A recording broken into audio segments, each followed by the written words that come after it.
Olá, pessoal do grupo do tabagismo. Eu estou acompanhando todas as colocações que vocês fazem no nosso grupo e, a pedido da Francisca, eu vou conversar com vocês um pouquinho sobre essa questão do nosso psicológico nessa fase que a gente está de quarentena e a gente está com a gente mesmo, né? Muita gente que está sozinha está fazendo a quarentena consigo mesmo, né? Então, algumas coisas ficam difíceis para a gente entender o que acontece, né? Falando da questão do tabagismo. A gente tem que ver que no nosso psicológico acontece uma trama, uma coisa muito complexa.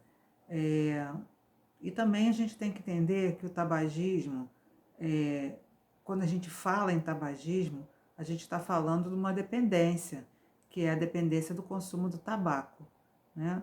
Então, o que acontece? Como o tabaco tem nicotina, e a gente sabe que a nicotina provoca uma dependência, e por causa disso ela é uma droga, a gente fica preso a esse hábito, né? E a gente não pode esquecer nunca de que a nicotina é uma droga. E a gente também não pode esquecer que droga é qualquer substância natural ou sintética que, ao ser consumido por nós, por qualquer ser vivo, modifica uma ou mais de nossas funções, tá? Isso acontece com droga. Por exemplo, medicamentos também são droga, tá? Então, essa dependência química, dependência à droga, é o estado caracterizado pelo uso descontrolado de uma ou mais substâncias químicas psicoativas, né, que mexem com o nosso cérebro. Então, a dependência química, a gente tem que entender que ela é uma doença primária, crônica, progressiva e de determinação fatal, como todo mundo sabe. E atenção, a gente não pode esquecer que, pelo fato de ser ou não legalizada, isso não determina se a substância é ou não droga. Porque a gente sabe que cigarro e bebida alcoólica são drogas, não é verdade? Então, essa questão de álcool não é droga e tabaco não é droga, isso não vale. Aí, a partir daí, do uso de uma substância psicoativa, começa o que eu chamo de trama psicológica, e que vocês estão percebendo nesse momento de confinamento. A primeira coisa que a gente tem que entender, para poder entender a trama psicológica, é qual o motivo por que eu uso uma droga. Qual o motivo que a gente usa a droga? A gente tem que pensar isso. A gente sempre conversa isso na primeira sessão, né? Por que a gente usa, entender por que se usa a droga e como isso afeta a gente. Então, qual o motivo que a gente usa? A gente começa usando por experimentação, não é verdade? Ou experimentação, também tem aquela questão sociocultural, né? Antigamente, na época que eu era criança, eu me lembro que existia um ritual muito interessante no qual só os homens fumavam. A gente, quando tinha almoços festivos ou jantares festivos, depois que todo mundo comia, os homens todos se retiravam para outro cômodo, uma varanda, ou do lado de fora, ou uma outra sala, e aí era servido o cafezinho e o cigarro. Isso já era um ritual, tá? E a gente já crescia vendo aquele ritual. E aí a gente começa a entender que fumar depois de almoço, fumar tomando café é uma coisa legal, tá? Então, um dos motivos por que a gente começa a usar uma droga pode ser essa questão do sociocultural. E aí a gente começa a usar e a gente busca o que ao usar a droga? O que a gente busca? É o relaxamento? É o alívio, uma sensação de alívio?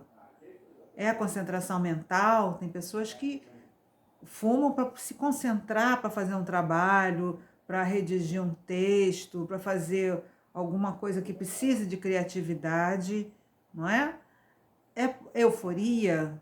É poder? É força? Ou é para se ocupar a mão, para não ficar sozinho? A gente tem que entender o que a gente espera dessa droga. Porque a partir daí vem a trama. a dependência física versus a dependência psicológica, certo? A gente fuma por essas questões de procura de euforia, de relaxamento, de alívio, de conforto, de concentração, de poder.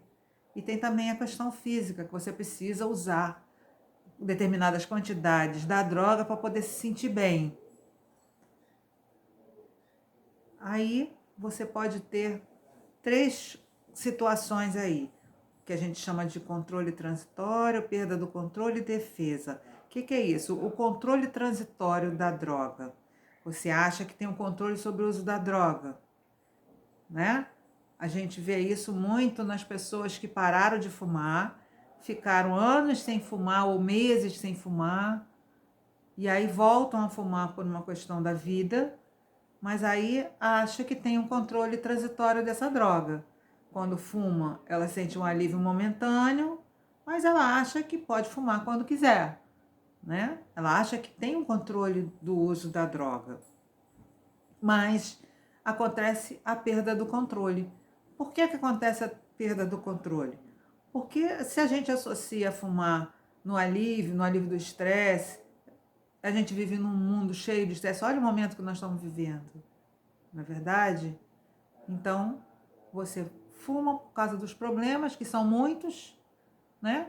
O tabaco tem aquela questão da tolerância, que se você fumava 20 cigarros, você não vai conseguir ficar fumando 10, você vai fumar de 20 a 30, porque tem uma tolerância, né? Daquela quantidade da droga. E aí, se você fumar sempre que tem problemas, você vai voltar ao consumo diário da droga.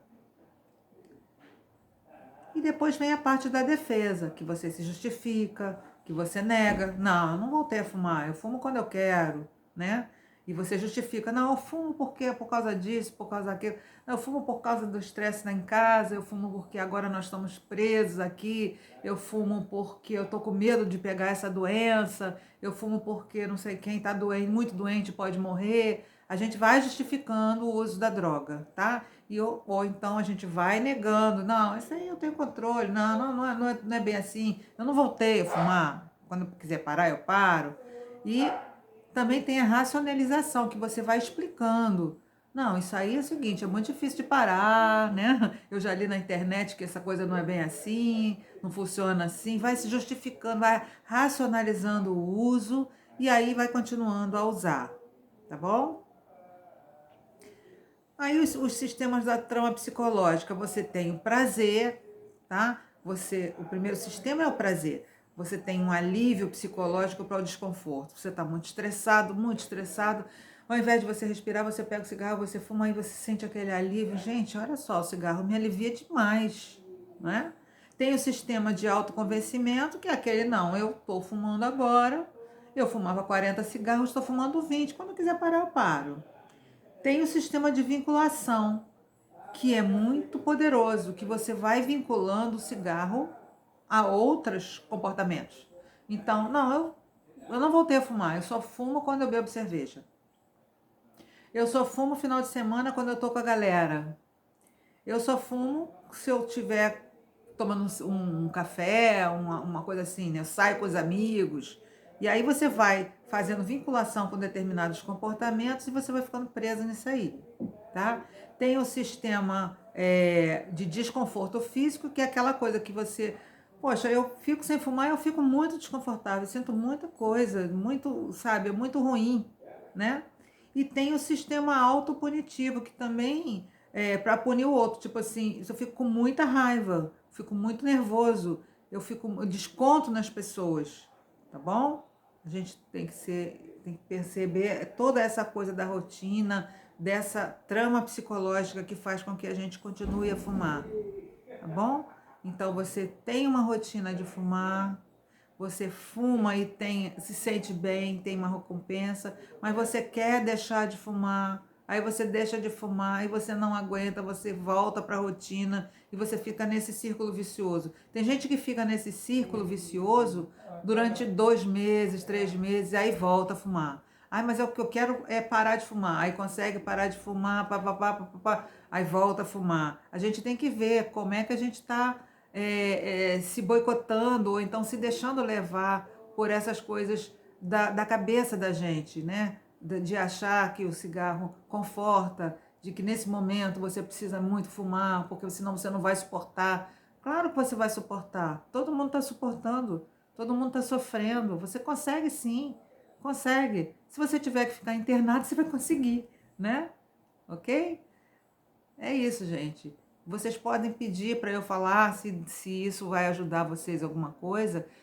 Tem um grupo aí que estaria na segunda sessão. Se vocês quiserem, eu posso tentar fazer a segunda sessão para vocês em vídeo e passar, tá? Para vocês entenderem a parte que diz os primeiros dias sem fumar. O que pode acontecer nos primeiros dias sem fumar, quais estratégias que a gente pode ter para não sentir tanto a abstinência do tabaco, tá bom? Fazer uma revisada na vida aí e aprender a fazer exercício respiratório, exercício de relaxamento mental, que é muito legal, tá bom? E aí a gente vai conversando ao longo dessa nossa quarentena, tá bom? Eu tô torcendo por todo mundo e tô gostando muito de que todos estão um apoiando o outro, tá? E conforme você está numa situação boa, mas que você se coloca para ajudar o outro, isso na sua cabeça faz você voltar àquele passado de todo o sufoco que você passou no início da abstinência, né? E isso é muito bom mesmo.